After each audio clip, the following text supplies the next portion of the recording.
about that, there's a fine line there, because they work for the British colony. So when the Queensland government set up when they set up their colony within Queensland, the Torres Strait Islander, the PNG and the Torres Strait Islanders, they work for the Queensland government. They work for the British colony, and they actually were a part of the massacre of our people. So they are no different from others that came across these seas on boats, that work for the Crown. And you know what? And they're no different from the South Sea Islanders that actually built the east coast of Australia, that are not recognised in their flags, and they done more work on this country than any Torres Strait Islander ever have on this continent.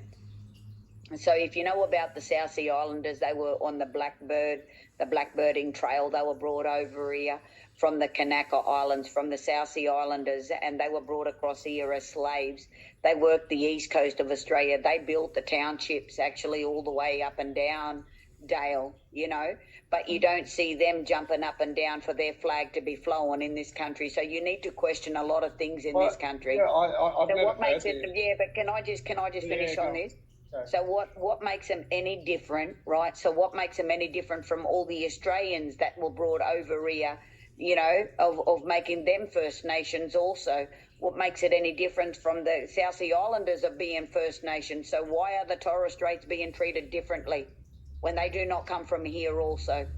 So if you have a look at the referendum booklet on page 14, it says that if you say yes, the Constitution alterations state that a yes will recognise Aboriginal and Torres Strait Islanders as First Nations people. Well, you need to just pause right there, because Torres Straits are not First Nations people of this country.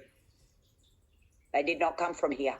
They were under maritime admiralty law. They come from the islands and not mainland, right? So there's a fine line here. So when we talk about the islands, we're talking about Thursday Island here, who's a part of this continent. We're talking about Stradbroke, who's a part of this continent. We're talking about the Tiwi, Bathurst. Get a bit of ochre slapped on you, don't mean shit. She's not even a good corporate. She's useless at that as well. You tell me something, $490 billion gone through her hands. Where's that money for our people? That's a lot of money, Dale.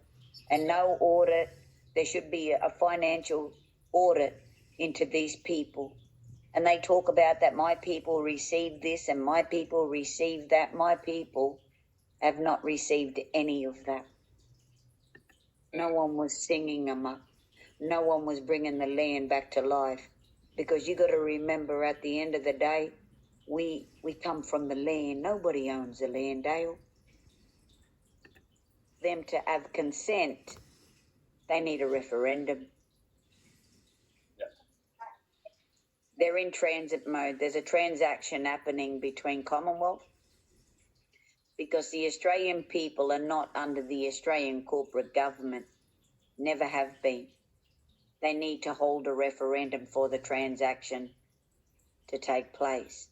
They actually use my people to bring the referendum into existence.